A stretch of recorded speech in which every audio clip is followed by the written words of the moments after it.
Welcome to another edition of the MMA Analysis podcast. And man, are we excited to talk to you guys tonight about UFC Fight Night. Grant Dawson versus Ricky Glenn. What a main event. I mean, even if that ends up being the main event, still better than last week's main event. So, we're trending up. We're trending up. If we hold out for another week, we might actually have some real fights. And, I thought the real main event was Timothy J versus Fedor. The real main event is PUDZZZZ versus that Senegalese wrestler. No, I mean, all the good fights are outside the UFC again this week. Like, give me all the fucking PUDZZZZ and fucking Big Timmy and fucking Fedor again. Like, yeah.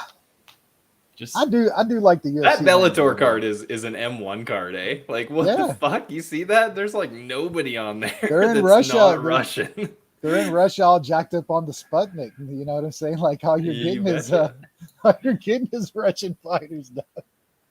Gotta love it. It's another banner week in the UFC, but it's weeks like these where it's nice that there's stuff going on outside. So, and sports are back, so I'm not sure if the UFC has been intentionally not bringing their A game, but they haven't been doing that for a couple of years now, so I don't think it's intentional. I just think it is the new normal, if you will. But hockey's back, basketball's back, football's running strong, so Champions League. Whatever that is. Soccer. Canadians have to start paying attention to soccer now because we're almost not shit at it, or shite, as the Brits would say. We're almost maybe might make a real tournament. I mean, y'all have one of the best young players on the entire planet. Like, that period. Yeah, it's a pretty big deal when he wins Athlete of the Year in Canada, considering he's a football player. Would you give him Athlete of the Year, or he got it last year? So what about this year? Was the year of the Olympics, right? I think I would have to go to Grass, right? Like, he actually finally got the goal. He actually finally got all the pieces fell into place to where he finally got him a gold.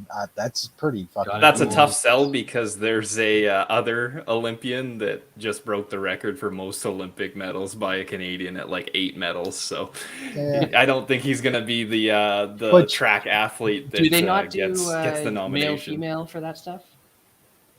Do they do both? They should. I think we do male and female.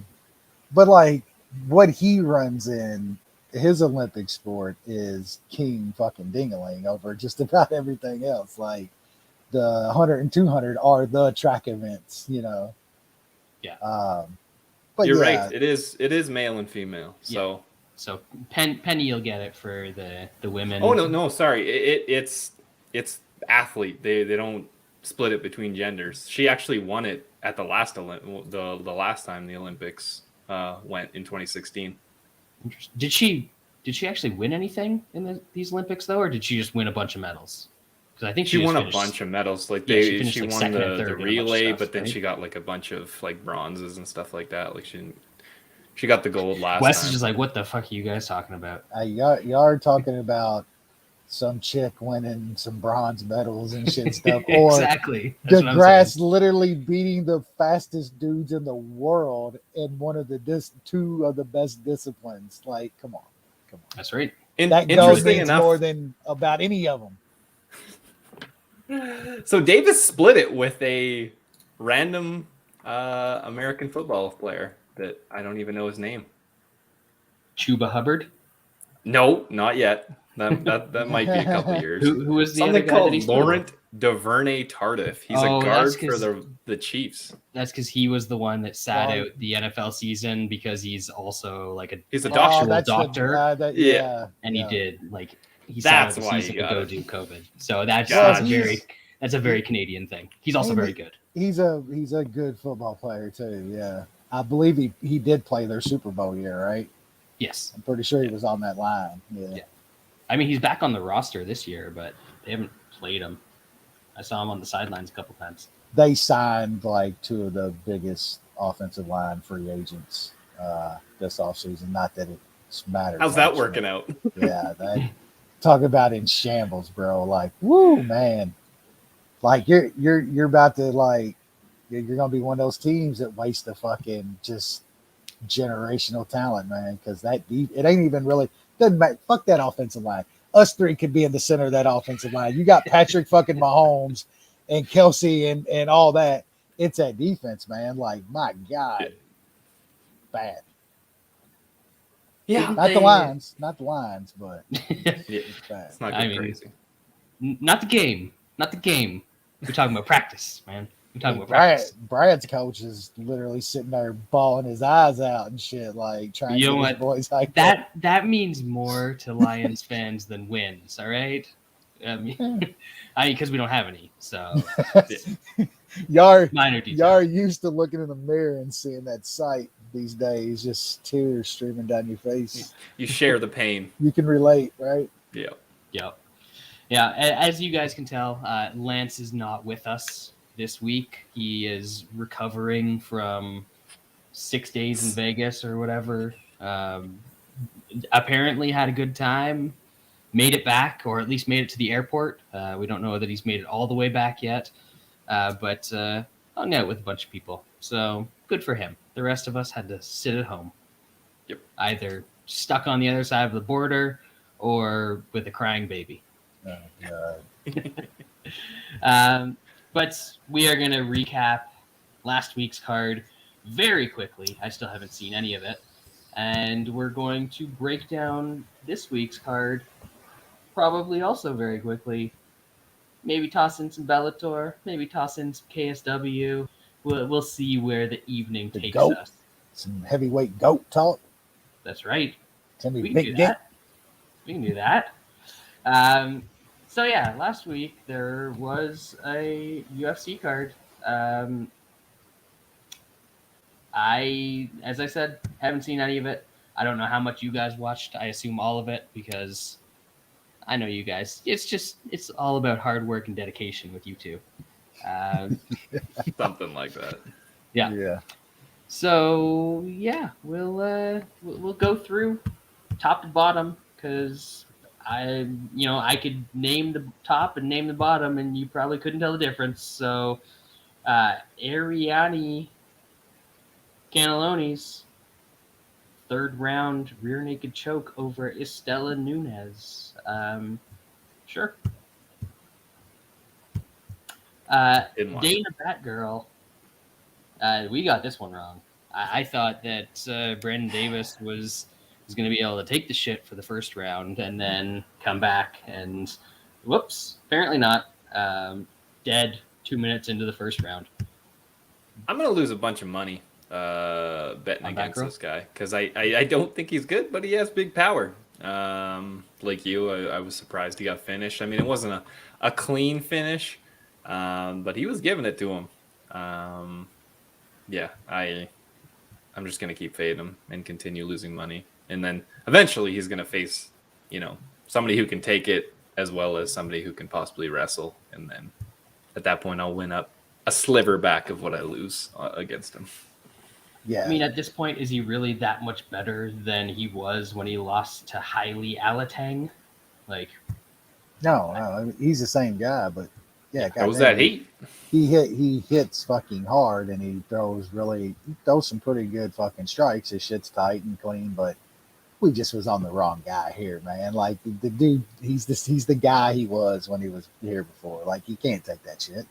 And he got smoked. What are you gonna do? Flyweight division, Luana Carolina, unanimous decision over Lupita Godinez. Looks like it's back to cleaning the old houses for Lupita. It is 2021. What, am I not allowed to say that? No, I was talking about something else. It's 2021. Fade any Canadian that has any hype or that is going to do something out of the ordinary. She fought twice in a week. Of course she was going to lose. What are we doing here? It's tricky with some of them though, because like they don't put the Canadian flag next to their name. I know you got to do actual research, lots of tape No. study and all that fun stuff. No, I'm not going to do that. No. I was just going to say fade any Canadian that has a minus next to their number. That's a big one. That's a very big one. You got anything to add on that burner, Wes? We can move on. Chocolate, he did it. He did it. Apparently, he may not have done it. No. He According didn't. to the judges, he did it. He didn't. That's all right. I love when boring Russians get punished. So even if this was a bad decision, I'm all for it. Yeah, I had Ameev TKO, so obviously that was never going to happen. So him losing by kind of a bullshit decision is completely fine with me because he still shows very little urgency and does not throw with any power. So he's a guy that I'm not sad lost a shitty decision. Shouldn't go to now, I also didn't have money on him. I don't know if Wes did. Oh yeah. I had him in a parlay that would have cashed. I mean, what sucks is that like Roberts did force a pretty decent fight out of him. I thought the fight was okay. They actually had exchanges most of the fight. It was on Roberts that was doing that, but like Ameev won this fight, dude. Come on, he won 2 rounds. Roberts heard that 30-27 was literally like he even said in the press conference, he's like, I don't know what they were watching. He's like, because I didn't win all 3 rounds. At least somebody finally said it, like a fighter even acknowledged it. But yeah, I thought Ameev won the fight. I thought it was kind of easy to score, but props to Roberts, man. I mean, he brought it to him. Like I said, he actually pulled out a pretty entertaining fight out of Ameev. But Sean's right, like he doesn't. Even when he had Roberts in bad situations, he wouldn't fucking press the action. The dude's got no power. Fuck him. You know what I'm saying? I lost a lot of money, but fuck him. I wish I can probably turn it into some sort of joke, but I wish that his last name rhymed with something other than a leave, like some sort of sleep drug. But I guess, this guy's never going to give you a headache, so he is kind of like a leave in that sense. That's we got there. That's weak. It was a journey. Boom. Cashed the over 1.5. Oh yeah. Nailed it. Never in doubt. I lost my fucking under by like 5 seconds, bro. I thought you said you were gonna play the under 2.5. Yeah, you did. Yeah, 5 seconds. Yeah, I lost it by 5 seconds. No. Yeah. Yeah, 235 into the third round. Yeah. Not 235 left. Lost it by 5 seconds, and Sanchez was literally a dead zombie on his feet for like 30 seconds. I'm like, fall down, motherfucker, fall down. 5 seconds, bro. Yeah. Good hit on the over. Like, we should have had both of those. We really should have had both of those. Yeah, fair enough. That was weird, man. I know we talk about him, just being a 1-round fighter.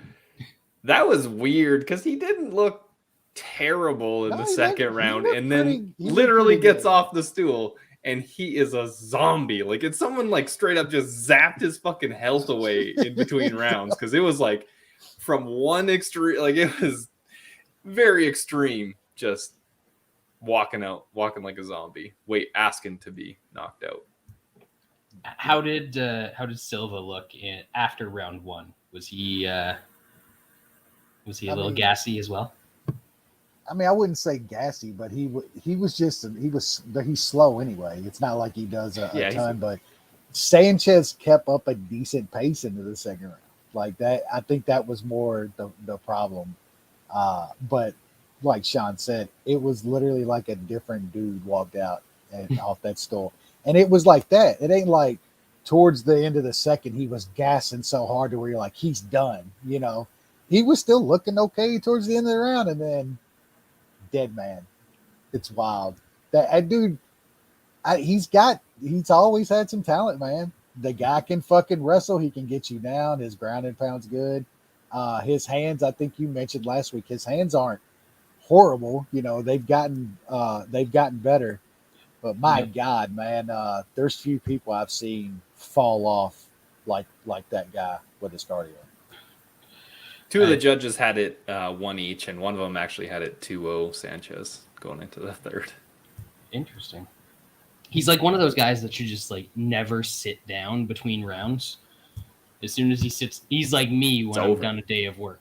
If I sit down on the couch, I ain't getting back up. Just melting. Next up, featherweight division. Boom, the train. Nate Landwehr did it. Made the Serbian or Slovakian hype or whatever hockey playing country this idiot's from. -4. I didn't watch it, obviously, but -400 on this clown. Come on, Sean. I'm an idiot. I took Landwehr by decision at like +950. It got fucking close, and then Klein just decided to take the easy way out. Yeah, that was all Landwehr. Him by decision was like +2400 or something like that. Landwehr by sub was like by sub was like 24, 2600. He never had a sub in his career. Yeah. And he almost had it before that. Yeah. But Klein actually, got out of it, and then he decided that in the third that he was just done ski. Yeah, I was dumb. I've lost a bunch of money on Landwehr, and then of course the time when he does win, I don't just take him straight like a moron. I was just throwing darts at some big props, but what can you do? It happens. I mean, Wes, I think you said it last week, where like maybe a guy who beats up Shane Young shouldn't be super hyped up, and now we've had 2 chances in a row to fade him and cashed as pretty big underdogs twice in a row. So yeah, he's not good. Yeah, give the train some props though, man. Like he kind of is turning into what we thought he was going to be when he first came to the UFC. Like kind of a better Mike Perry, like a brawler that's going to keep it on the feet and can throw fucking haze. Yep. Got a hell of a chin. And that's what he showed, man. He put it fucking on. Boy, and came forward, hits fucking hard, but the sub, where the fuck did that come from, man? Yeah, I'll give him props for not getting kneed into oblivion, but that's going to be his next fight because he does it every second fight. There was spots in that fight to where Klein had the fucking clinch on him and was throwing knees up the middle, got some to the body. It's there. It is still there, and it's still a problem. Absolutely. But like, this shouldn't be shocking to people. Like, all of his wins over in Russia were like 2nd and 3rd round TKOs. He kept a pace with Darren Elkins in their fight, like regardless of it, whether it was a wrestling match or a striking match. Like, keeping up with Darren Elkins is nothing to sneeze at, and then does it again. Next up, flyweight division, man on fire, beats up Mayra Bueno Silva, MBS, not the king of Saudi Arabia, the other one. Yeah, sure, this happened. No armbar from guard, even though the pure striker gave the other lady a chance, a couple chances. She actually chose to wrestle, which was mind-boggling. But yeah, that was a weird fight. Bronx Silva kick her out of the blocked gym after everything, but then also wasn't doing anything, so it was kind of pointless. Nice. I almost just puked a little bit because they showed the stats after the third quarter of the Raptors game, and they're shooting a tremendous 29.2% from the field. Sub 30. I think I could do that. Wes, any thoughts on another cracker? I mean, we probably watched a future champ in the division if you listen to social media. After that fight, because another case to where, oh my god, she's the next. Shut the fuck up, man! Like, it's a flyweight, so obviously if she gets a win, she's got a chance to get a fight with Shevchenko. Yep. Next up, something that we can all be happy about, except I didn't catch my round 1 prop. But Jimmy fucking Miller, 14 seconds into the second round, just clocks the dude. I did actually see the old Giphy GIF of this one, so, or whatever, just like a little video on Twitter. But good for Jim Miller. He doesn't knock anybody out. Yeah, 0 knockout wins in the UFC. That was his very first one. The you got to retire if that happens. KO to was you, huge price too. It was like massive. Oh, of course it was. And I ended up doing inside the distance because by the time I got around to playing everything, it was only a little bit less than him by sub. So I just went inside the distance and got lucky. But I mean, like, dude, go back and train not to get spammed by a left from fucking old man Jimmy Miller, literally over and over and over until he took one that knocked his ass out. Like, what it was awesome, man. And props to Jim Miller. I think he's like 38th fight or something in the UFC to knock out a young dude like that. Like, props to that dude. I mean, he's up at legendary status at this point. He's an all-timer in the UFC to have that many fights.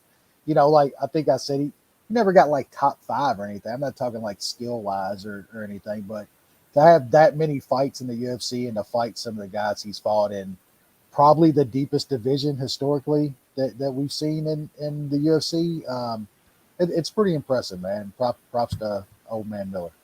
Yeah, he made it to that one, like, Fox main event against Sean's boy, and that was as close as he got to a title shot. Yeah, that was the peak for him. Yep. But still at it, like, basically a decade after that happened. So good for him. Speaking of legends, I mean, the legend. I don't know that you could set a fight up any more easily to break down, and I don't know that you could call it any better than we did on this one. But Andrei Arlovski against a shitty heavyweight, recipe for decision. It got a little scary. I don't think so. I don't really think so, man. I don't know. With some of the refs in the UFC, you never know. I mean, he was giving it to him pretty good there. But yeah, other than that, like 1 minute, Arlovski won the other 14 minutes. It's what we expected. Another consensus winner. Yeah, back-to-back consensus winners of Fatties and Andrei Arlovski. Like, 2021. No, that's the MMA analysis right there in a nutshell. But yeah, dude, like, come on. You gave Arlovski some fat dude that can't throw straight punches and has 0 punching power. What the fuck do you think was going to happen here? There was only one way this fight was going to go. And like, Sean's right, there was like a minute in there where Andre was finally backed up to the cage a little bit and stuff and wasn't moving like he had all fight. Felipe was never getting him out of there with anything. I think Andre tripped at one point, was hit the fucking mat, but that dude was never getting Arlovski out of there. Like, you better go get that face tattoo covered up, whatever the fuck he put on his face, because that was another piss poor performance. It's the state of the heavyweight division, dude. Andrei Arlovski is still schooling motherfuckers. In 2021, this dude, 20 years in the game, he's like fucking 57 at this point and is schooling these dudes that so many people think is a good heavyweight for some reason. Like, I saw people hyping Felipe up, betting Felipe, Andre all day, man. And Andre by decision at like plus 160. Like, are you fucking stupid? What are y'all doing, man? I don't know what we're going to do this week because there's no heavyweight fights on this card. And spoiler alert, I tried to talk the boys into the only old dude on the card. They weren't having it. So it's going to be interesting to see what we come up with for the consensus. And that is what you call a tease. Keep the audience listening. All 7 of them. We're going to keep like 5 of them through the next hour. Yeah. And then in another 25-minute post-lim, Big Norm gets a unanimous decision over Big Lad. Did anybody watch this? I heard it was atrocious. God awful. I did not watch it. It was everything I've read was god awful. I have no interest in ever watching it. Lad just did nothing. Nice. The one thing I did see about this fight is that people were very concerned that her corner was mean to her. It was abuse. Big mean. Yeah. He might should be like arrested. The abuse. Yeah, he should be arrested for doing what that relationship. Yeah, but his coaching was not really out of line. That's another story. He took like some Pat Barry shit to the next level. To the next level. Really leveling up Pat Barry. But like, her mom's right there. Her mom was driving her to practices back when this dude, like, he could have had. He might have been grooming her too. I mean. Oh well. Yeah, lad like sucks, man. Can we like stop hyping up some of these like chicks, man? That most of them suck, man. They're like really bad. Lad get that hype. Like most of the stuff right now is bad. Yeah, but this is like, it's just extra bad. It's bad with no chance of a finish. You can't make weight. You move up, they give you a main event slot after almost dying on the scale. And yeah. No show. I have no interest in watching either of these two fight ever again. They'll probably get it. Old girl's gonna get a main event now. Like, that's gonna happen. She's the next one. Like, all you gotta do is beat the one they hype. Next, man. Beat the one you hyped, they hyped, and now you're the hype. And it's just that never-ending cycle. Yep. Did you guys want to go through Bellator at all? Because it was a much better card. Damn. I mean, we can talk about two of the fights. I know we do. Yeah. We talked quickly about Bader and Anderson. I was like, that number seems high. And then Anderson just comes out and fucking cleans his clock. Like, Wes, I don't even think you expected him to do it like that. Like, I told you he could beat him up, but I told you his hands were better than Bader's and shit at this point. Bader's chin, he had started getting clocked. I never saw Corey Anderson one punch knocking out Bader. Absolutely. Yeah, not. We're talking like third round, fourth round after beating him up, out wrestling, get him tired, not cleaning him in under one. Yeah, that was perfect. I got that.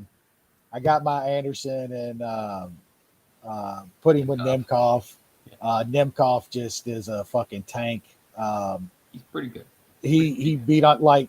He'd be a problem for a lot of 205ers, man. Like, he's gonna get you down, and he's got legitimate grounded pound and shit, man. Dude's got some decent subs. I think also I hit Primus against Benson. Benson looked like he looked old. He's been done for a while. Yeah, he has, but he looked like old in the face, in the body. Like, that dude looked old and decrepit in there. Like, his old lady's like better than him now, which is not good. But yeah, there was some good fights. That Henry Corrales fight was pretty fun, man. Yeah, you were talking about him as a good play too. Like, you thought that price was cheap. Yeah, I swept the Bellator bet, so wasn't the background. Good stuff. And this week, I mean, I don't know what's on it other than the main event, but it's also a better card than UFC. So, I will say, man, like I love Fedor. Like, he's in my top 5 all day long. One of my favorite fighters ever. Man, I think he's in trouble. Fight. I think he's in trouble. This is a bad fight for them to give him, and that's a short price on Timmy. That's a short fucking price, man. He's gonna hurt. He's gonna knock Fedor out. He's gonna get him down and eventually knock him out. Like, Fedor's done, man. He better. Because we are in Russia. This is only 3 rounds, right? Dude, Fedor's done, man. I know, he's beyond washed. But he better kill Fedor because he doesn't want to be stressing a fucking decision. Either way, I don't think this goes 15 minutes. And I think Timmy's going to pick him up and slam Fedor on his head and drop hammers. And it's going to be bad. I hope I guess like we'll just talk about this fight / card. I don't know. I'll look up what the card is to see if there's anything else worth talking about. But I hope this is like the remix of the Fabio Maldonado fight, where Maldonado just beat the shit out of Fedor, but because it was in Russia, they were just like, nope, Fedor won. That he didn't get finished. Wow. Auto win. Yeah, And that was even one of the judges in that one made it a draw because they couldn't do it. And then he was executed. So never saw him again. Yeah, never heard from that dude again. This is like a really good old school like M1 card. I think it's going to be fun. M1 cards usually are like action, and so this should be one of the funner Bellator cards. Like the ones in the States nowadays are like fucking half of it is pure fucking shit. Just some. You might get a lot of finishes because you know Scott Coker is squash. That man knows how to put together a special, but I think this is going to be a fun card anyway. I mean, just looking down the cards, there's not a lot that's great on it. No. But remember when Vitaly Minikov was good, and then he couldn't ever come back to the U.S. ever again for whatever reason. For whatever reason. What are you trying to imply, Sean? Russia's an interesting place. Yeah, he's probably gonna kill a man, and then isn't one of Khabib's cousins? I know he's got like 8,000 cousins, but isn't one of those guys Usman on this card as well? He's fighting a little Finnish fella that's got an 11-8 record, so that should go real well. He's a 20-1 favorite at the cheapest. So that guy should probably go get on a hockey rink instead of being in there with Usman and baby Fedor. Baby Fedor. That was one of the most hilarious things in MMA for people that weren't around at the time. But baby Fedor going into first of all, just people thinking he was going to be good because he was training with Fedor, and then getting stopped by Paul Buentello on an affliction card. So good. So good. Classic stuff. Yeah, absolute classic. You're taking it back. You're taking it back. It's wild when you're like, those affliction cards are like classic MMA now. Jesus, I'm like, oh. I would just like that one was 2009. Yeah, it's crazy. Jesus. That was a long time ago. We old. Better times. So yeah, that's Bellator. And then the PUDZZZZZ. Yeah, those. Is there a line on that fight? I hope so. If there isn't, there will be. -350 about for the PUDZZZZ. Interesting. Interesting. Fight doesn't go is -2,000. That's a good parlay leg right there. Holy shit, -2,000. I don't know if I've ever seen one that big. This dude he's 2-0. This the Bombardier. Yeah, he's ranked number 584 pound for pound in the Western Europe. Like, I think that's because he's got a lot of pounds. I mean, if you just look at it, not pound for pound, but just like for every pound, he's top 5. Man, that's gonna be some wild shit.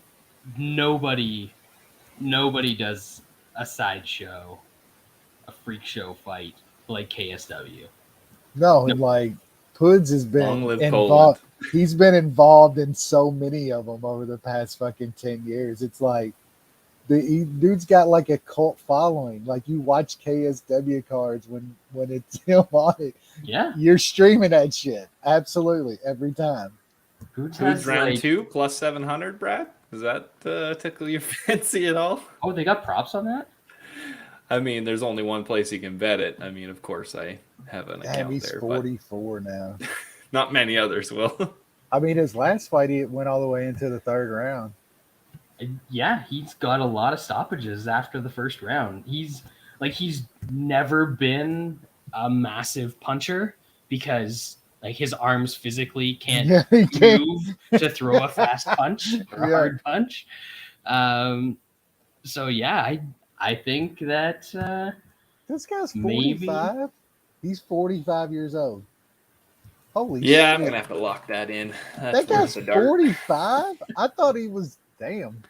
Yeah, no, but the amount of drugs he's put into his body makes him like 32, 33. No, Wes is talking about the other guy. The Senegalese. Well, yeah. he's put some shit in there too, don't worry. He's 45 years old.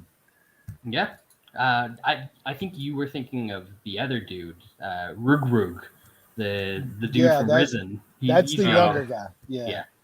He got beat his last time out, I believe. I saw that. I mean, the same thing that happened to him in that fight is what I think is going to happen to the dude here. He's going to get tired and he's going to gas out, and then Poods is going to get on top, and I don't know, maybe a key lock. Maybe something like that. I could see some real heavyweight shit going down in that fight. So maybe they don't have totals for it. It just goes to decision. Doesn't go to decision. But there's no way on earth that fight. I was gonna say if there was a fatties hanging around for this one, I could say man. Could you imagine the price on that? Holy shit! That'd be like plus 300. I mean, or something. Fight like ends in round 1 is minus 300 at that book. No, we would get like plus 500 or something on a fatties, right? Oh, 4 or 500. Hell yeah! I'm going pure to Jen. I put some on Poods round 2. I'm gonna have to put some on fight does not end in round 1. Oh, I think that's actually not a bad bet. Yeah. Yep. I don't know anything else that's happening on that card, but it doesn't matter. You aren't tuning into that for anything other than Poods' brother wrapping him to the ring, and then Poods and some other dude getting real gassy 3 minutes into a fight and just seeing how long it can go. And with that out of the way, show's all downhill from here, folks. We're going to break down UFC Fight Night, Costa versus Vettori in the 197-pound division. Maybe. Yep. Should be fun. I don't pay attention to I pay attention to them. I don't watch weigh-ins, but I might have to tune in for this one just to see what exactly happens. But we're going to kick it off in the bantamweight division. Recent rebooking, Jonathan Martinez was supposed to fight Aaron Phillips. Is that the same Aaron Phillips?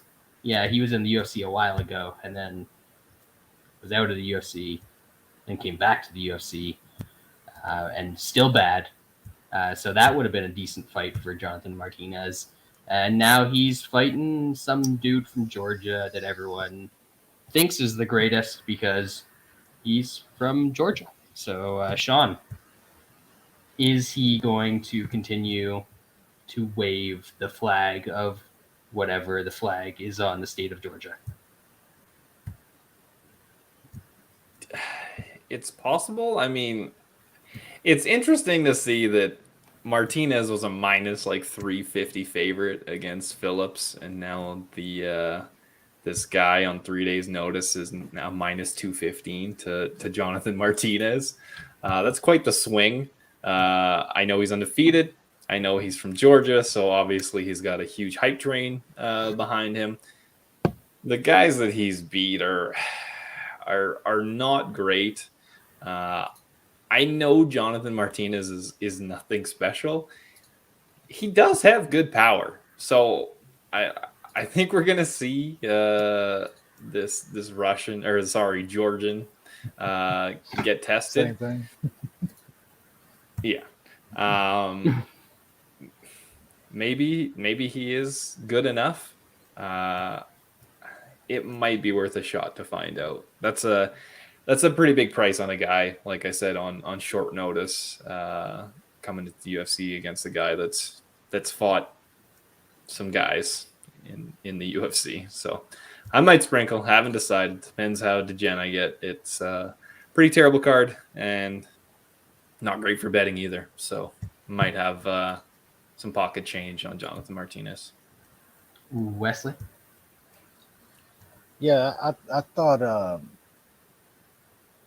how do you pronounce this dude's fucking name now? I'm not even Lazishvili. Yeah, I'm not even gonna try to go into some shit like that, but He's no Mike Schmelly, that's for sure. I mean his last win in LFA, it's a decent win. Like Ricci Steele's an okay kind of lower level fighter, you know, down in the smaller shows. But still, I thought it was a quick choke. And I mean, before that, who's this guy fought? It, you know, we talk about the Brazilians with blown up records and shit. And I mean, the guy is literally destroying dudes that have no fights, like 0-0. I haven't watched tape on these fights, but I mean, if you're just blowing out guys with 0 fights, what do we really know here? I mean, I know Jonathan Martinez has got UFC experience and fought decent guys. I know Davey Grant caught him last time, and Sean still probably jerks himself to that. But Jonathan Martinez was looking good in that fight against a tough dude. Davey Grant is a tough fucking out. So, man, the line's just kind of off to me. I think it might creep some more. For some reason, it seems like this guy does have some height. 3 days notice on top of it. I don't know who that really hurts or helps. Some dudes always stay in shape, but man, you're fighting a decent guy on 3 days notice. So I'll probably take some Jonathan Martinez. I'm going to hold off and see if this creeps up and I can maybe get somewhere around 2-1 or something. But yeah, I mean, it's just a dude with some experience. It's a decent fighter at some plus money on a pretty shitty card. I'm probably going to take a shot. Yeah, I'm just looking through Zoloft Lazishvili's record here, and so he finally found you a drug that makes you sleepy, huh? So after he beat Josh Huber in LFA by unanimous decision, Brandon Davis turned around and beat that dude in 1:31 seconds. And like we just saw what Brandon Davis is all about last week. And then I know Wes said Ricci Steele's a decent win. He's also lost his only fight since then. And literally every other guy that he's fought in his career was 0-0. So like you can take absolutely nothing from any of that. And I don't know, like Martinez isn't great, but he belongs in the UFC. He's a little chinny. I don't think that's an issue against this dude. So I'll take some Martinez. He'll get taken down a time or two in this fight, but if there's one thing we've learned about these Georgian dudes is they can't hold anybody down. So as long as Martinez is willing to stand up, he'll be able to get up. And 3 days notice, it didn't look like he had any other fights booked. I don't think when I was just scrolling through and taking a quick look. He was supposed to fight Shore a while ago, which I would have bet Shore in that fight as a massive favorite. And now I'm getting to bet Jonathan Martinez as a pretty decent underdog. So I'll take Martinez in this one. He belongs here. Next up in the women's strawweight division, how is random Markos still on the fucking roster? 1 in 5 in the last 6. Yep. 10-11 in her career. Against Livinha Souza. Sean? I'm not going to break down this fight. Very low level on both sides. If you forced me to bet something, it would be Souza by decision at like plus 185. Wes? if you forced me to bet something in this fight, it would be Markos by decision at some plus money. Flip a coin in this one. I think they're both really shitty fighters, and this is actually a fight that Markos could sneak out a split decision in. Absolutely, but I'm not touching this fight. If you force me to bet something, it would also be Souza by decision. Markos is really bad, and she's Canadian. That should be the deciding. I switch my shit. Souza by decision. And like it's not Fucking she's not the Canadian. favorite, but like it's pretty close to even money. So next up, flyweight division, we have Jeff Molina taking on Daniel Lacerda. I don't know who that is, and I barely know who Jeff Molina is. Sean? Yeah, I don't know who these guys are. I guess I have seen the Molina guy fight, but like with a lot of these random fighter number 7, they don't really leave a lasting impression on me, and I sure as hell am not doing tape studies. So I don't have really anything on this car on this. Why aren't you doing? Hold on. Why aren't you doing tape study? Are you moving or something? Like what's getting in the way of you doing tape study? What's more important than tape study? Are you managing some local Canadian fighters, Sean? It's taken away from your work, man. I know. I'm not a serious gambler anymore. It's sad. Maybe fight ends in round 1 plus 320. I don't know. I could give a shit. I'll take the dog, even though he's got a very pumped up record. Wes? Yeah, I don't have too much on this one either. I've watched Molina's fights, but they have been so unforgettable that I can't remember a single thing about Jeff Molina.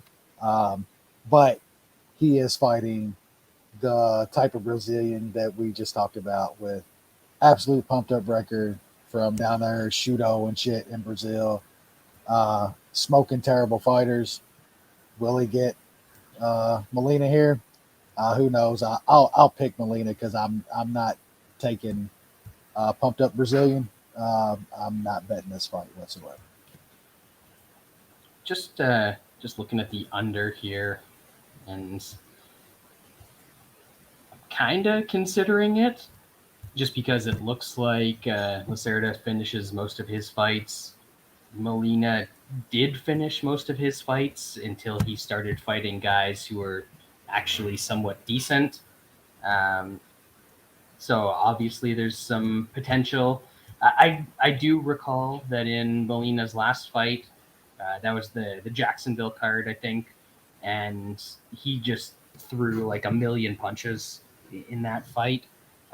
So that was all right. So maybe this turns into a decent fight, and if the Brazilian can't get him out of there early, he'll probably gas because he's Brazilian, and Molina can get him out of there a little bit later. So I think I might take a little shot on under 2.5 plus 130. Fight doesn't go is plus 110, plus 120. So maybe I'll look at something like that just to, we're already 3 fights in. I need to get some action on here because, geez, what else is going to make me tune in? Next up, this one should be entertaining for as long as it lasts. We got Kama Worthy. He's not worthy. Taking on Jai Herbert, who, I mean, it doesn't go with his name, but he's also not worthy. But both of these guys can get knocked out. So that should be fun. Sean? Yeah, I'm not sure what Jai Herbert did to deserve his first two fights in the UFC. Not getting any favors. Gets matched up against Grandpa Trinaldo, and then Moicano the next time out. That's not the nicest introduction to the UFC. Kama Worthy is not good. Obviously, he's got knocked out fairly violently in the last 2 fights. And then before that, that win against Pena is not really that impressive in hindsight. And his other wins, Devontae Smith, who we know is pretty fucking bad. I know he was a huge underdog in that one, but it's Sean, not a great. They were friends and training partners, or they had a truce, and then he fucking reneged on it. Yeah, like you said, both these guys can be knocked out. I think if you're going to look at something, look at the under 1.5. It's around -110, -115. Trusting either of these guys to get a win is very sketchy.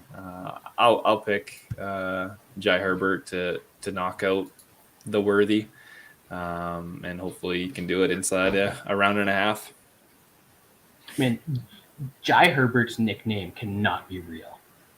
The Black Country Banger.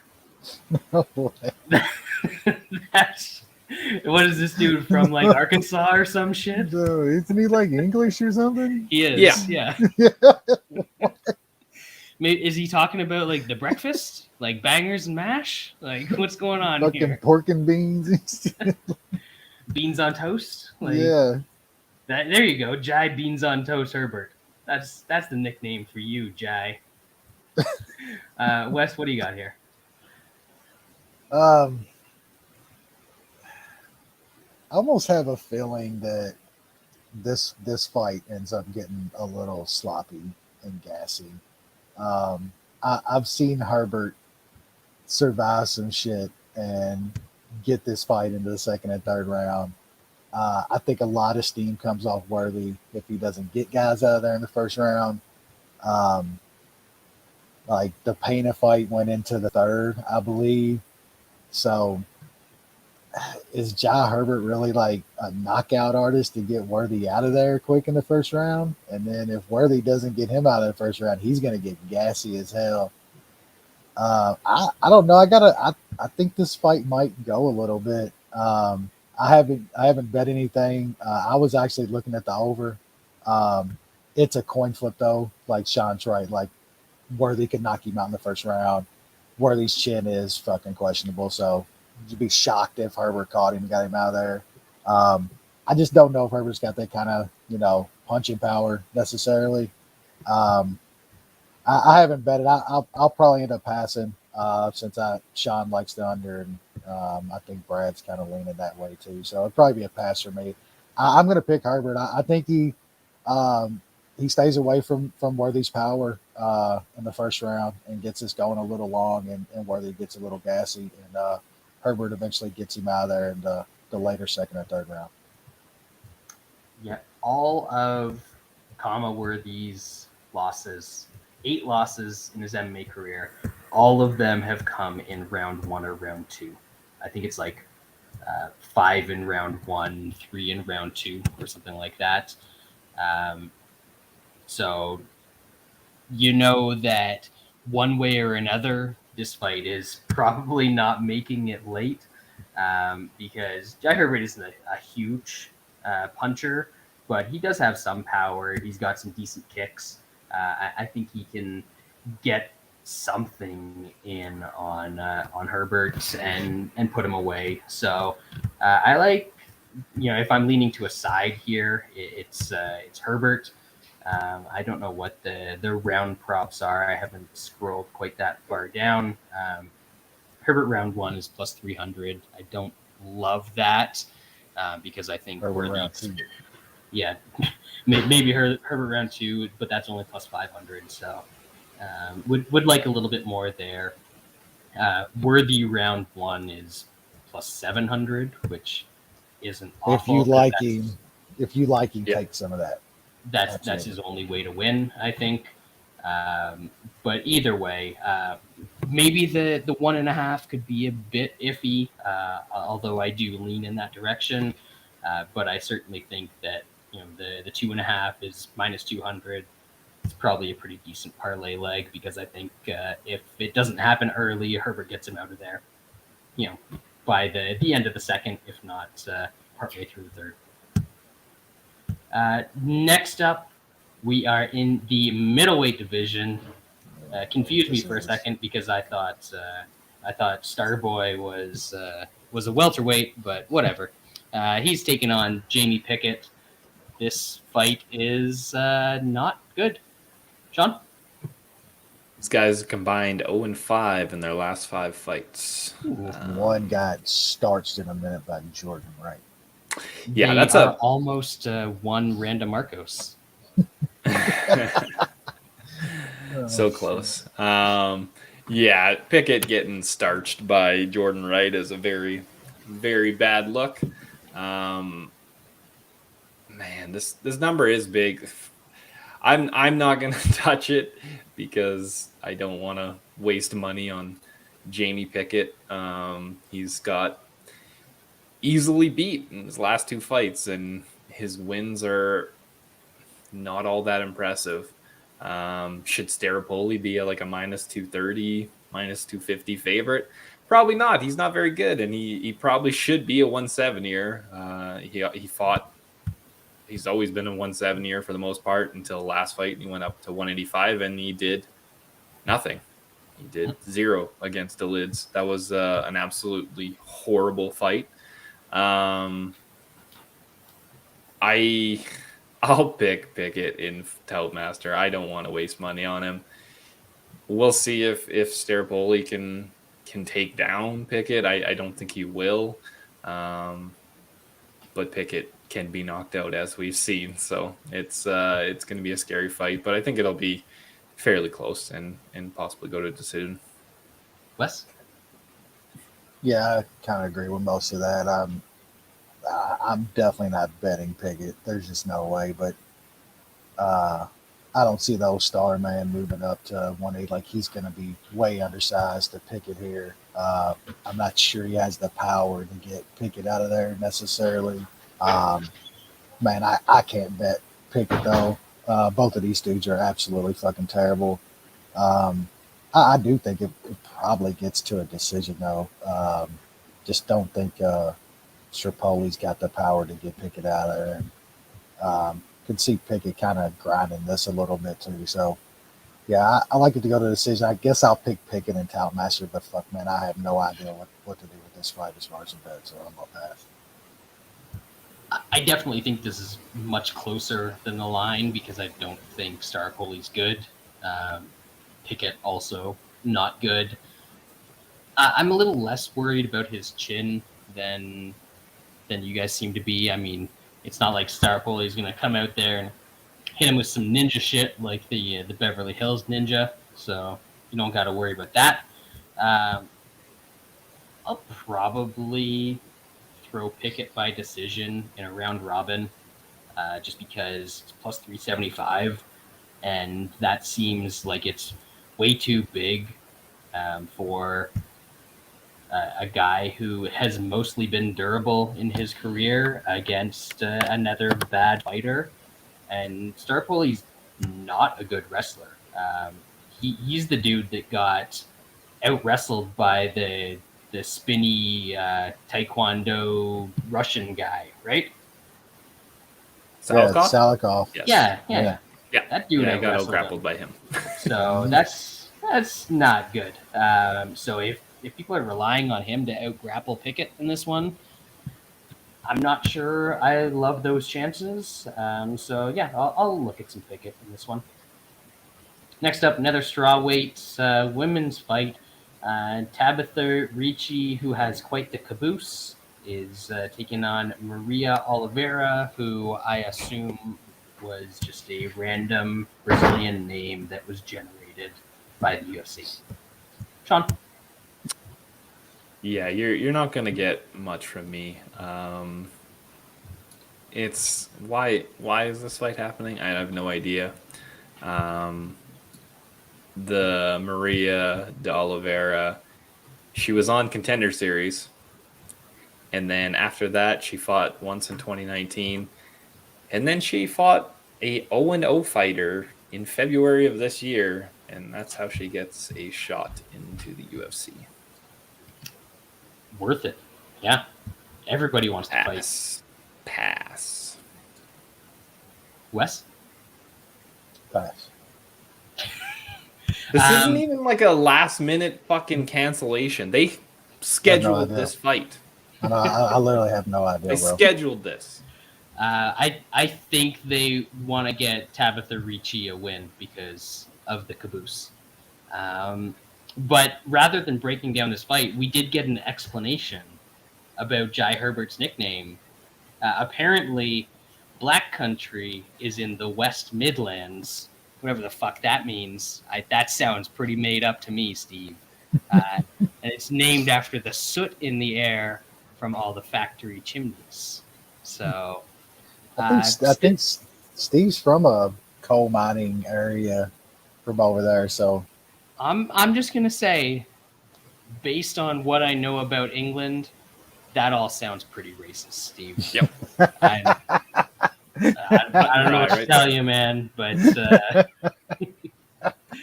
that's all I got. This one, I know half of the fighters in it, and the half of the fighters that I know in this fight in the lightweight division are extremely fun to watch, and also from the UK. Wales is one of those countries that actually counts themselves as part of the UK, right? Yeah. Mason Jones is taking on former WWE superstar David Otunga. I don't know. It's a big line. Mason Jones is pretty decent. He gets punched in the face way more than he probably should, but he also punches other people in the face way more than they punch him. So he's probably going to win this fight.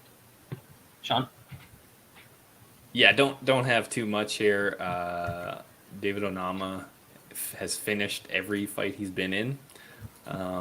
He's been in 8 fights professionally, but the guys that he's been fighting are not the greatest of regional quality. I mean, some of them are kind of veteran. You talking about guys, Mike Piazza that he won by knee injury in 44 seconds? It's a big spot on the record for him.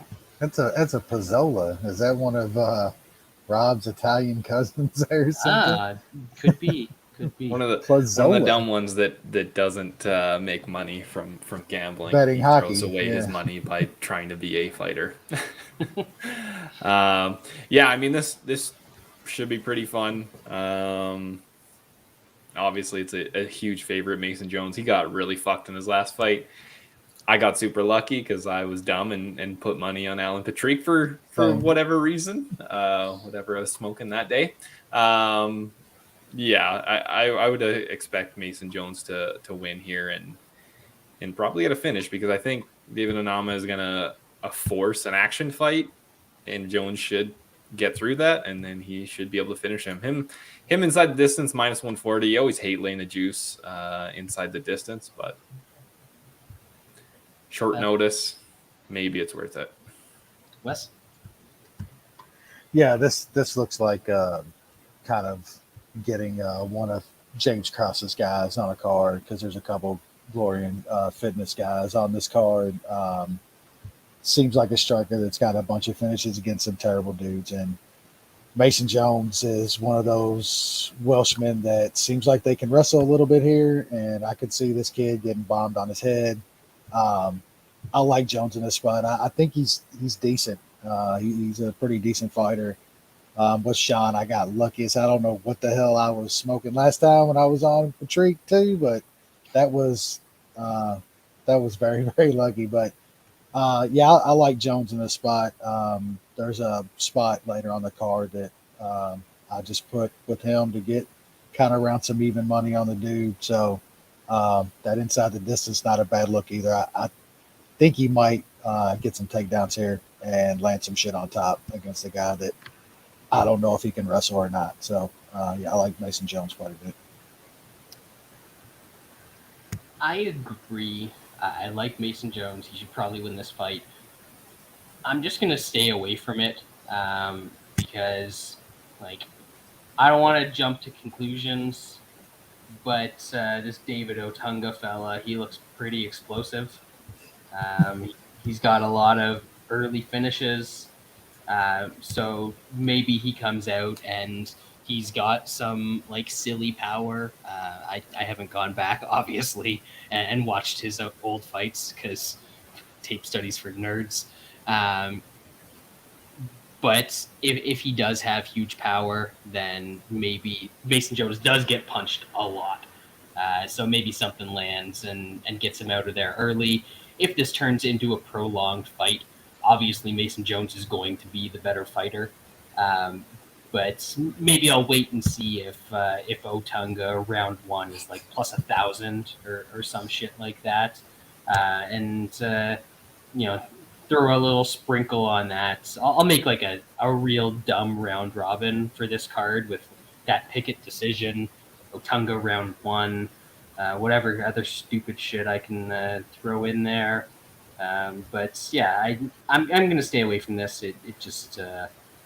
It's probably going to be a super easy minus 400, minus 500 parlay leg that cashes. I don't feel the need to bet it. Next up, we are in the middleweight division, and we have Jun Young Park, the wrestling machine. The biggest thing I remember about this guy is that all of the daily fantasy nerds cried for hours and hours and hours and days and weeks and months about how he only had like 4 significant strikes against John Phillips when he won a 30-24 and landed like a bunch of pity-pat ground and pound bullshit. And they were so upset because they had him in all of their teams or whatever the hell you call them, and none of them won money because they don't understand fighting. He landed 260 strikes, and they counted 10 of those as significant against John Phillips. And the fight was on the ground for damn near the whole fucking fight. 13 minutes. He had 15 minutes of control time and landed 10 significant strikes. You know who's on the ground with John Phillips for 13 minutes of a fight? Nobody. Because everybody's because they kill him. Yeah, they kill him. So yeah. I don't feel bad at all. But they cried and I laughed. Yeah, it's great. He's taking on the small things. Go ahead. Sorry. I was just gonna say he's taking on Robocop, who I made fun of before his last fight because he used to look super robotic in his striking, but he looked pretty good in his last fight. Still got knocked out by the Insulin Kid a couple fights back, which is a little concerning. That's what was concerning about it. This is a little concerning, but he's looking better and definitely has some advantages here, especially if the Iron Turtle wants to go back to that vaunted wrestling and ground and pound game in this one. Sean? Yeah, those daily fantasy nerds, I think they cried so much they actually changed their scoring criteria after that. They did. They were up in arms, and something had to be done. Yep. Yeah, that was not a good look for Park. I mean, he did okay against the Teflon Don last time out, who turns out he's not terrible, I guess. But I don't know. I think this is going to be a fairly tough matchup. I don't think he's going to be able to take down the Robocop. And if he doesn't really take you down, then I think it's going to be a struggle for Park on the feet. Robocop should have a decent advantage there. This is low-level MMA, so things can happen. But I'll take the Brazilian. Definitely a lot more athletic, and I would just assume we'll go to the tape measure, but I'm pretty sure I can assume some hog analysis on this one. So I'll take different size Venom shorts going on here, bro. Different weight classes in that department. So I'll take the RoboCop. It's basically like a pick'em.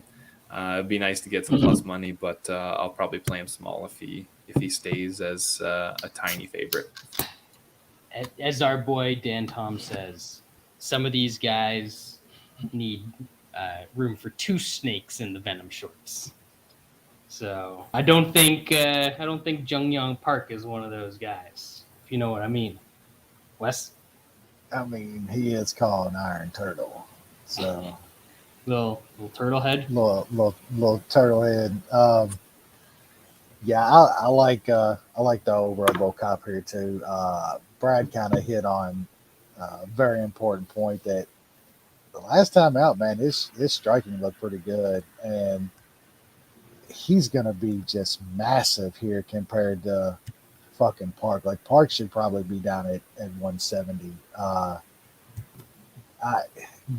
The clinch battle, how he was tossing around. I think it was Kenny Numchuck last time. That ain't happening here. I mean, if it does, like talking like RoboCop's a legit dude on the mat. I just see all the advantages here, man. Its line kind of scares me a little bit that it's like at this price. I don't know what people see in here, but maybe it is the insulin kid like lost a few back, but like Brad said, man, the RoboCop looks improved, man. His gas tank looks decent. Just all the physical advantages here. My God, I'm ready to see him kind of square off because he's going to be just so much bigger, longer here. That's what she said. But I think, I like the RoboCop here quite a bit, man. I might go off 15. The Iron Turtle's pretty tough, but man, this might hit the mat and him end up on top of Park here. It could get ugly. So I'll take that around even money, man. It's probably my favorite spot on the entire card. Yeah, I don't really get this one. I got a little bet in on it earlier in the week when it was actually even money. Obviously, we're looking at it, being even both ways now. So you're paying the minus 110, but I still like Rodriguez in this fight. I think he's going to be the better striker.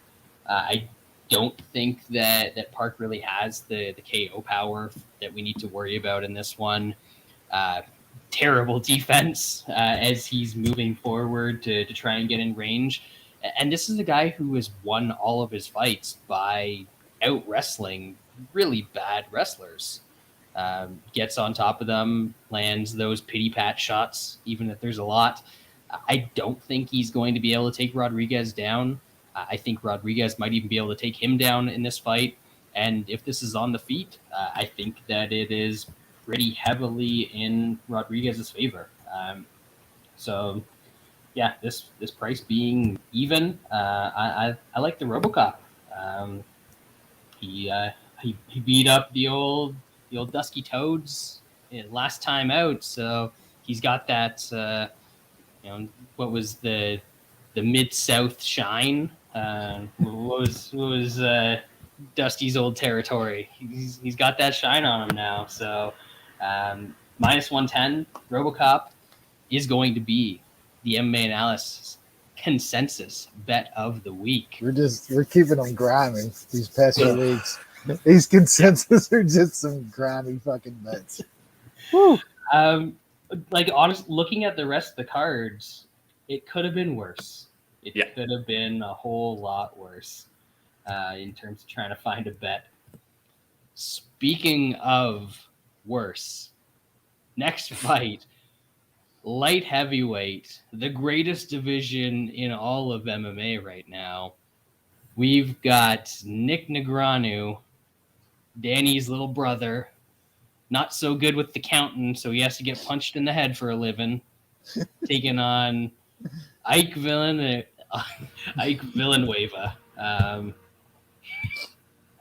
What a fight.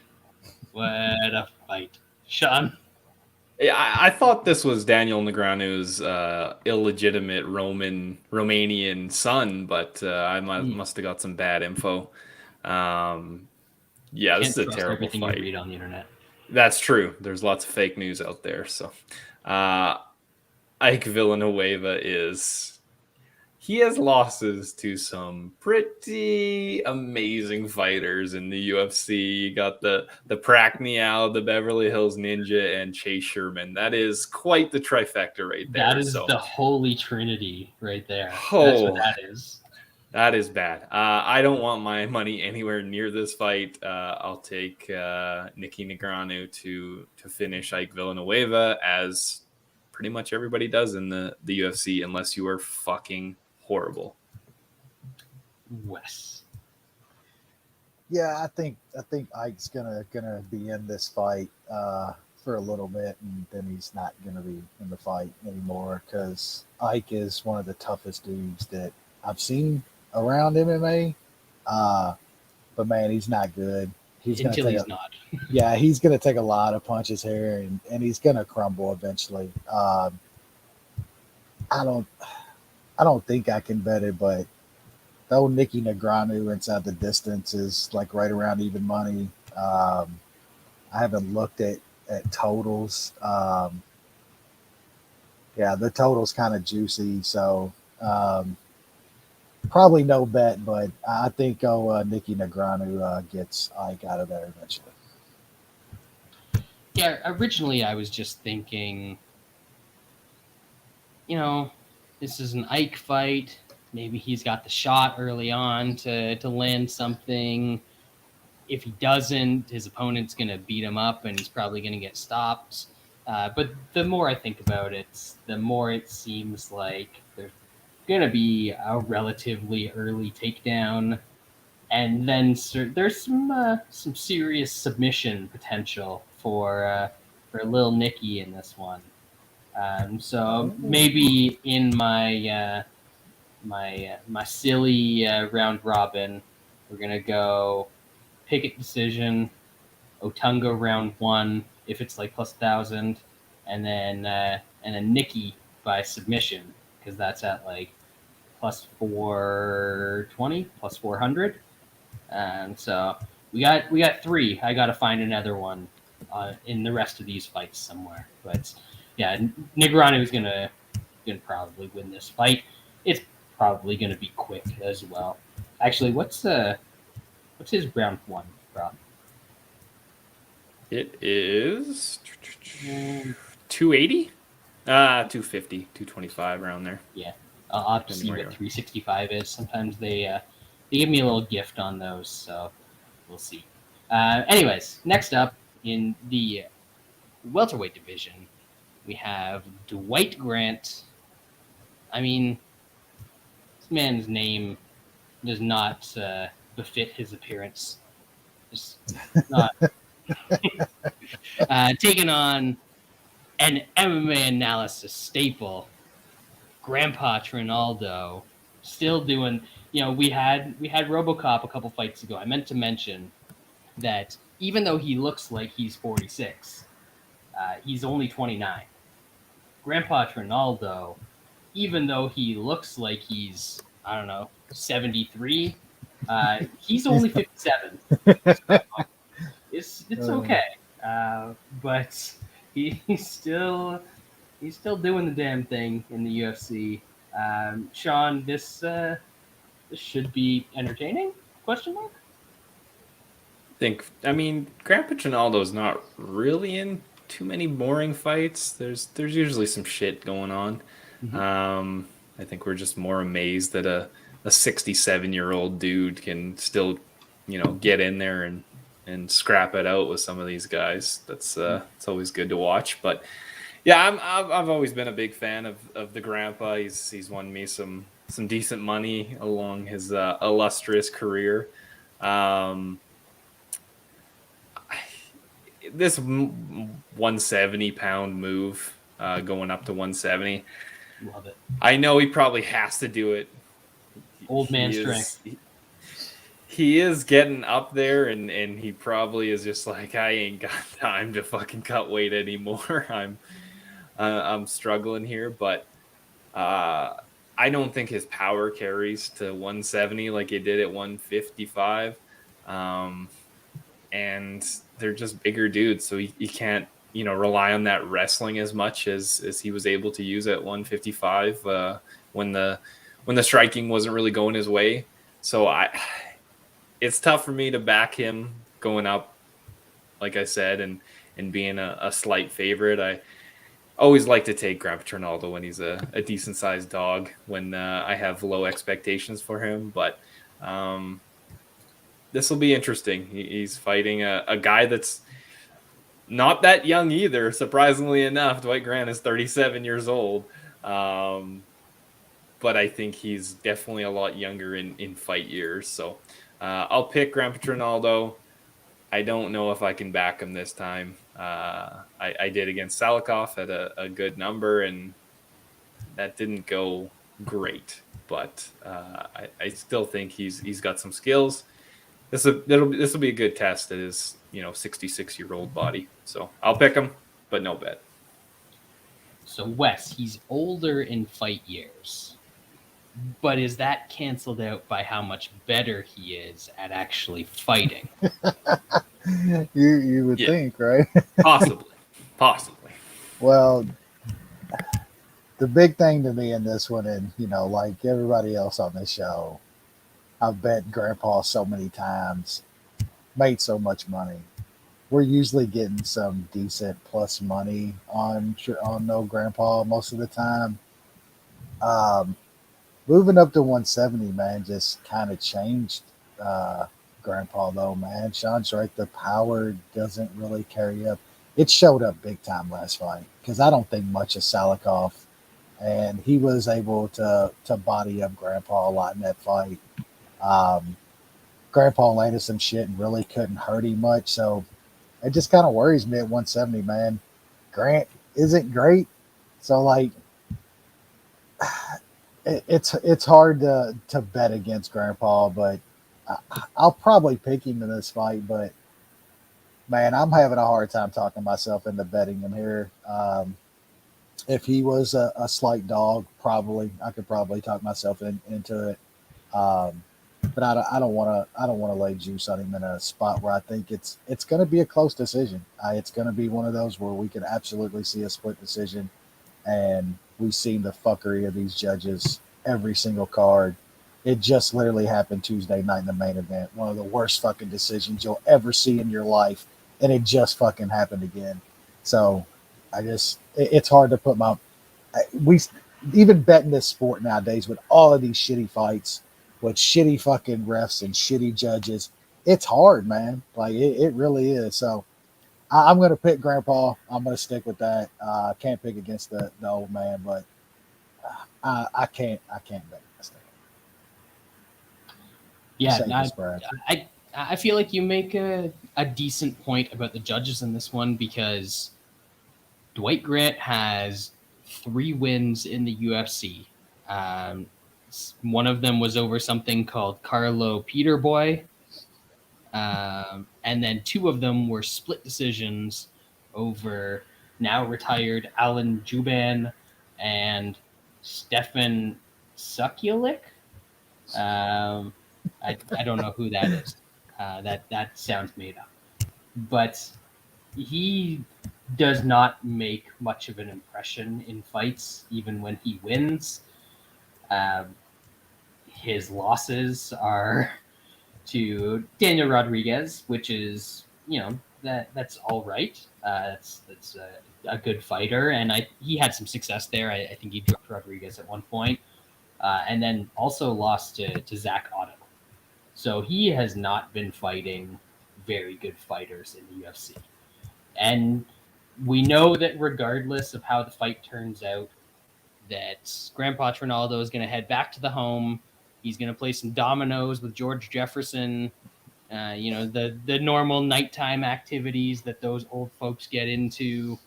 But I just think that this is something where if he doesn't get knocked out early, he is going to outpoint Dwight Grant.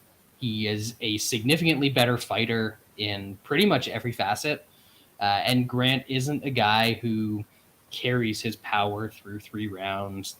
He doesn't have a lot of technical acumen going on. So I think that it's either Trinaldo gets knocked out in round 1 or he I don't want to say cruises to a decision, because we've seen that Grant does get some close fights that go his way, but I feel kind of confident. I feel like the trap on this line is more, oh man, we can get, this young people think of Dwight Grant as a younger guy. He's not. He's 37. No, it's not. We can get this guy at dog money against that old dude. Oh, let's fade the old man, because that's what people on Twitter seem to like to do. And I think that's who the trap is more set up for here than Trinaldo. And maybe I'm wrong, but I'm gonna have a little bet on the old man, because why not? It's just become, just like rolling out a bet for me. If Trinaldo's fighting, I'm probably betting on him. Next up, a man that I've had to convince myself many times, basically every time he fights over the past few years. I'm like, no, Alex Caceres is not suddenly good at fighting. Everyone else in the UFC just sucks now. He's not good. Everything else is just coming down to his level. And he's getting a dude that I don't think he's great, but I think it's a pretty big step up from the dudes that Caceres has been fighting and beating recently, and that's Sung Woo Choi. Sean, what do you got in this one? Or are we going to be blinded by the 4-fight winning streak of one Bruce Leroy? I was hoping that 4-fight win streak would get us a little cheaper price on Choi, but it's sitting around, minus 300. Yep. I don't know. Like you said, this is a fairly big step up from who Caceres was fighting. Choi is pretty good. It's hard to lay that price though, just because Caceres has looked better. He's not making as dumb of decisions. Now that very well could be because he's fighting who he's fighting, and he's able to not get forced into making those dumb decisions. Choi might be able to do that. If I was looking to play this fight, I would probably look at maybe putting fight goes to decision in a parlay or something. Choi he's got some power in his hand, but Caceres is pretty tough, man. He hasn't been finished by strikes. Usually he's the one tapping, and I don't know if I see Choi kind of out grappling Caceres. So that would be kind of the way I look. I don't think I'm going to touch this fight. I'll pick Choi to win, just being better. I wouldn't be mad if Caceres pulled out some bullshit, though, because I'm not on the other side this time. Wes? Yeah, I agree with a lot of that, but I like Choi. I think he's a pretty exciting fighter. But man, if you told me I'm gonna get the more technical and kind of keeping his shit together Caceres that we've gotten lately, man, it's a big number, and it's a number that I think is going to get bigger. I think Choi is going to be a parlay piece for a lot of people. Absolutely. So I think we could see Caceres keep creeping up. I think he opened at like plus 160 or something. So it's gone up quite a bit already. Choi's had some problems with some wrestlers in the past. Like, that's been his losses. Not saying that Caceres is a good wrestler, but his fights always seem to find their way to the mat, whether it's him pulling guard or any other number of dumb fucking things. He gets the fight to the mat a lot. So I think he's going to have some chances in this fight to have some control, maybe work on a sub. But man, that's the line's just kind of big here for me on Choi. I can't see laying minus 300 on this dude in this spot. But you're right. This is definitely going to be a massive step up from Caceres' last 4 fights. If this keeps going up to plus 275, plus 300 or something like that, I'm just going to take a small shot. And if Choi knocks out Caceres, then he knocks him out. But like Sean said, Caceres is rarely finished in the way that Choi usually finishes fights. Maybe he bombs on him for 15 minutes and gets a big decision, then so be it. The price is just kind of crazy here for me. So I'm definitely picking Caceres and Taltmesser for the points. And he'll probably be a bet for me too. Just hoping to get a better line. I think I will. Yeah, I kind of hate when they get it right in terms of the line, but also all of the props. And I feel like they kind of did in this one. So you're right that Choi struggles when guys are able to take him down, but the guys that have been able to take him down have been Gavin Tucker and the movie star. And I'm just looking on the fight metric stats right now, and here, so Alex Caceres has been in the UFC for a long time. It's been over a decade now. He's got like 20-something fights in the UFC. So he's had 4 fights where he's gotten more takedowns than his opponent. They have been Chase Hooper, Cole Miller, Maceo Fullen. You guys remember him? He was one of the original tough Latin America guys. Ooh. And Edwin Figueroa. So unless you're like a really skinny white dude or Mexican and bad at fighting, Alex Caceres is not going to be able to out-wrestle you. Those are the only dudes that he can out-wrestle. Sungwoo Choi is neither of those. Shocking. So he's going to be able to keep this fight on the feet. And that's where Caceres wants fights these days anyways. He wants to like dance around the outside and play his little karate game and basically get decisions. Unless he knows he can like immediately get to a guy's back and choke him out. And I don't think he can do that here. So I like Choi to get a decision. I would be surprised if he got a knockout, but it has happened before. But by guys who I consider much bigger punchers than Choi. I think Rivera knocked out Caceres back in the day, and that was about it. And we also have to consider, this is another point where I was kind of hoping they'd get it wrong. They'd see that Choi had an early first-round finish last time around. But it was against Julian Erosa. So that doesn't really count. So we've got, a not a very juicy decision prop for Choi either, but I think that's how he wins. Next up, how many fights do we have left? We got 3 fights. So apparently, this is third from the top.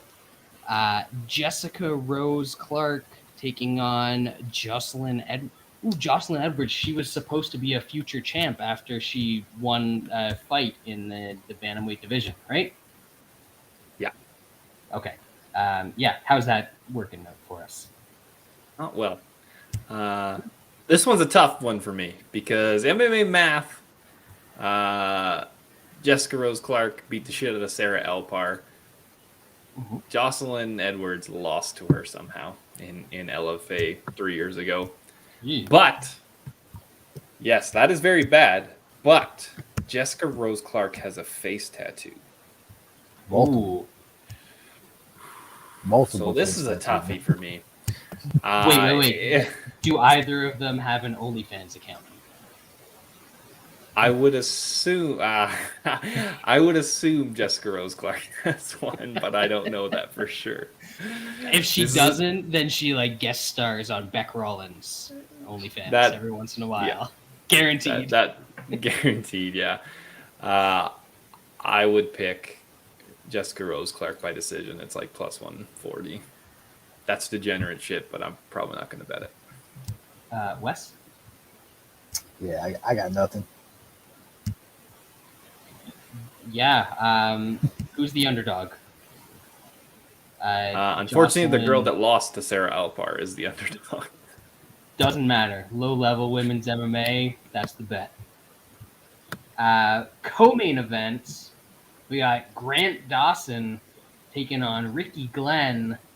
I mean, these boys have they already talked to them about making it 25 minutes? When You better be ready.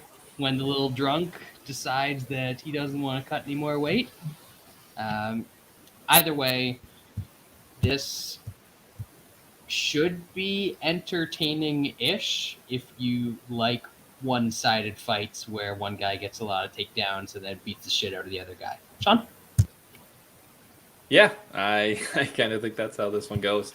There's another fight that I was hoping we'd maybe get a gift, but probably not. I mean, Ricky Glenn got a nice knockout last time, which was very surprising. Came out of nowhere, but Grant Dawson is pretty good. He's likely going to take down Ricky Glenn and beat him up, and then probably get a sub at some point. Him by sub, it's like plus 300, 420 at some legal books in the States. It's not terrible. Dawson's going to be in some parlays for me, even at the price. I know it's getting bet, but minus 300 is fine with me. Grant Dawson's shown to be pretty decent in the UFC. Sometimes he probably should finish guys a little bit sooner than he does, but he's still very good and controlling and should, for the most part, cruise in this fight. Wes? Yeah, I don't have to add too much. I think Grant Dawson is a pretty damn good fighter, and Rick Glenn he's not. I think Grant Dawson is going to smash on Rick Glenn in this fight. I like Dawson in a parlay. I have with something, and that sub prop probably get a sprinkle the under. I think he's going to get Glenn out of there in the second or third round. Only there's slight worry that Sean's right. There's some fights where he doesn't get guys out there when he should, but man, there's a lot of them where he gets on guys' backs and smashes them and chokes them out. And I think that's going to happen to old tall guy Ricky Glenn here. This dude's hitting the mat very fast, and he's going to get bombed on. So, yeah, I like Grant Dawson a lot in this fight. Yeah, there's a tall guy defense on the feet, and there's a tall guy defense on the ground. And I think that Grant Dawson might be able to take advantage of that from old Ricky in this one. I think I might have found my fourth leg for the round robin. Here we go. Sean said it. He said that sometimes he takes a little bit longer to get guys out of there than he should. Wes said he thinks he's going to be a round 2 or round 3. I think if he takes a little bit longer, that's not so bad. So Grant Dawson round 3 is when he's finally, because I'm not sure if it's going to be a sub, or I'm not sure if he's just going to get his back and flatten him out. And he's got one of those too. Yeah, he's got some. Yeah. Yeah, I could see either of those things happening. So Grant Dawson round 3 is going to be the fourth leg of that. We're going to Yankee all that shit up, and if 2 of them hit, we're good. If 3 of them hit, we're heading to the strip club. And 4 of them hit, then we're buying the strip club. So that's how that's going to go. But Grant Dawson is the pick, and I like him quite a bit in this one. Even though I say this every time he fights, he is a very unathletic person, and eventually that will catch up with him. But he's fighting Rick Glenn. He's fighting a less unathletic fucking tall white guy. It's not going to be a problem. Not going to be this time. Yeah, that brings us to the possible main event. It could have been a great fight, like the best fight that the UFC has put on in a month. Or it might not even happen, or it might happen at a different weight class, or it might happen at Franklin weight. Who knows what's going on? All I know is it sounds like our boy Aaron Bronstetter talked to Paulo Costa for way longer than I would be willing to talk to Paulo Costa. Yeah. It sounds like he's been sipping on a little bit of the Vino Tinto, if you know what I mean. Sean, what do you got in this shit show? Man, Izzy absolutely broke this dude. I mean, to get absolutely worked in the fight, then get pumped after getting knocked out on live TV, I guess that'll crush any man. But it's especially crushed Lil Drunk. Dude's blaming wine, drinking wine before the fight. So maybe that's why he's not making sense this week. He's getting his excuse ready for why he's going to get dominated on Saturday. This is a broken man. He's not making sense. He doesn't believe in weight classes anymore. I don't know what he's doing. I mean, in fairness, I don't believe in weight classes either. I don't either, but he still should. Him not showing up and even trying to make weight is pretty big red flags. That's awesome. This guy is not Rumble. Rumble never, came in like fucking fight week and was like, yeah, I'm not going to make weight. He just showed up professional and weighed in 20 pounds over. Like, that's what the real pros do. Like, turn the fight down now. Turn it down now day before the fight. We're already here. We're going to fight. Yep. Regardless of all that shit, even if Lil Drunk was coming in at middleweight, on weight and all that shit, I think this is a bad stylistic matchup for him. His way to win this fight, in my opinion, is to get a first round knockout. He does have big power. It could happen, but Vettori's got an absolute blockhead. He is. I mean, Izzy kind of buzzed him a bit, but for the most part, he has not been phased at all in his UFC career.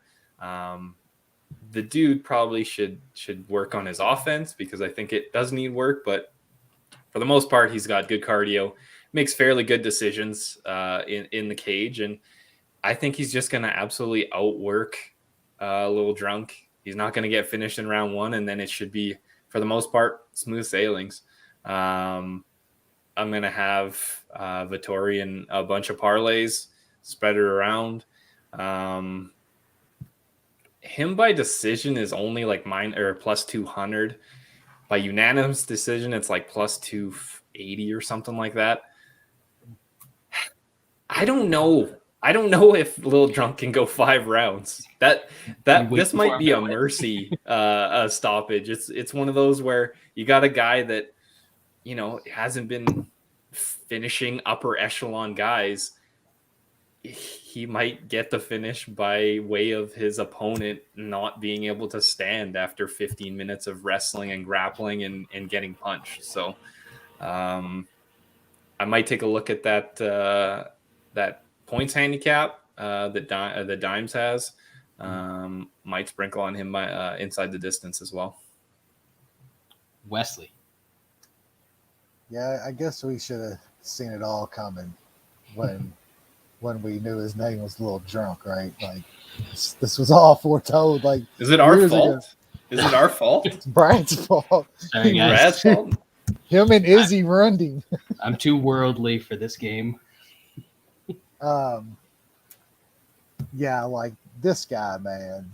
To be talking like days before he even shows up, they're like, he's not gonna make weight. Like, I think this fight happens. Like, I think that Vettori is fighting this guy. Vettori doesn't. He's an absolute. Remember how pissed he was when who was it that pulled out on like fight day or the day before, and he fucking lost Roberson. his mind. Yeah, he will fight Costa at 250 pounds. He doesn't give a fuck. Lil Drunk could come. He needs a body. At 220. He's fighting that guy. Like, some people was mentioning like the commission or something. They don't give a fuck. The UFC makes this a catch weight at any fucking number they want, and it goes through. It doesn't matter. Yeah. This fight's gonna happen. Because if it doesn't, oof. Do you see the rest of this card that we just talked about? Yikes. Get ready for 5, Ricky. Get ready. Yeah, man, it sucks to watch Costa kind of turn into what he has, because, my God, at one point he was one of the most exciting fighters on the planet. Like, you tuned in for his fights. He was unbelievable. Izzy definitely broke the guy a little bit. I think it's one of those things where he never saw himself losing that fight. Like, I don't think he ever thought he was going to lose that fight. I don't think he ever. Froze, He didn't pull the trigger at all. Then he froze, and what's he gonna do here? Is he gonna pull the trigger again? Like we don't know about this guy anymore. Like, and even like Sean said, even if he came in completely right on weight, this is a bad matchup. Vettori is a really fucking tough fight for like everybody. I mean, Izzy does what he does, but Costa ain't that. His striking ain't that. He can't keep space like Izzy can. Like Vettori's getting in on his ass, and it's gonna make this fucking a really, really tough fight for him. I don't see Costa getting him out of there in the first round either. Vettori's got a fucking chin on him. He's got a fucking blockhead on him. Once this gets out of the first, man, it could get ugly. I don't see Costa going 25 minutes. I just cannot see him doing 25 minutes with Vettori, taking him down, trying to get takedowns. Just it's going to be bad for Costa. And it kind of sucks, man, because he was an analysis fucking dude. Like that was one of our guys, man. And throwback. If he goes out there and fucking starches fucking Vettori, he's right back. I mean, who does that? Like that would be something. I can't see it, man. I like Vettori in this fight. I'm laying it straight. I think he's around minus 150. I have him in a parlay with Dawson, and a pretty big parlay gives me slight plus money. I think inside the distance, that points handicap. Brad mentioned that he'll talk a little more. I think it's plus money. That's fucking nuts. Like, go ahead and take that, because there's no way Costa's winning 3 rounds of this fight. There's absolutely no way. If this goes 25 minutes, he'll be on his back in his fucking stomach in the 4th and the 5th round. Absolutely, if it goes that long. So, yeah, I like Vettori quite a bit here. So speaking in general terms, I like Costa. I like the Lil Drunk. I don't like Vettori. Now, speaking specifically about this fight, this is awful for Costa. I'm looking right now, and even the round 1 prop is only plus 550, which that's not enough for me to bet in this fight, because we've seen people punch Vettori in his face, and it's like punching a cinder block. I mean, there's no brain cells, there's no brain to shake around in there. It's just a big old mess of cement. So I don't think Costa gets him out of there early. And I was saying to the guys before the show that every round that Costa doesn't knock Vettori out, Vettori will win.